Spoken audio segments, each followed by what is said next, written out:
রিক্সা দিয়ে ঘুরতে কার না ভালো লাগে। আমাদের সকলেরই রিক্সা ভ্রমণটা খুব পছন্দের একটি যানবাহন।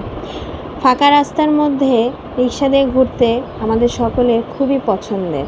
তো রিক্সা দিয়ে ঘুরতে ঘুরতে চলে আসলাম টিএসসির চত্বরে। এসেই প্রথমে ফুচকা মামার দোকানে ফুচকা অর্ডার করে দিই। ফুচকা অর্ডার করতে করতে আশপাশে একটু ঘুরে দেখি গোলাপ ফুলের সমারোহ, বেলি ফুলের সমারোহ। আর চারিদিকের এই সাজসজ্জা দেখে মনে হচ্ছে যে মেলা লেগেছে। মেলার এই সাজসজ্জার মধ্যে ফুলের নানান ধরনের আয়োজন, ঝিলিমিলি বেলুনের সমাহার, বাচ্চাদের ছোট ছোট খেলনার দোকান, ফুল আপু ফুল বানাচ্ছে।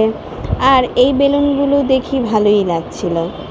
আর ওখানে আইসক্রিম খাওয়ার জন্য গেলাম, দেখি আইসক্রিম মামা নেই, তাই আমি নিজে আইসক্রিম বিক্রেতা হয়ে গিয়েছি। আইসক্রিম মামা পরে চলে আসলো। চলে আসার পর আমরা দুটো আইসক্রিম নিয়ে আবার বসে পড়লাম চত্বরে।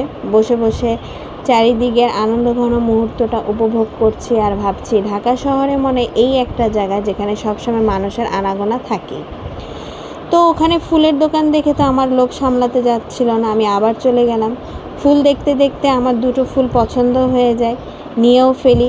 গোলাপ আসলে এমন একটি ফুল, কার না ভালো লাগে। গোলাপ খুব অসাধারণ একটি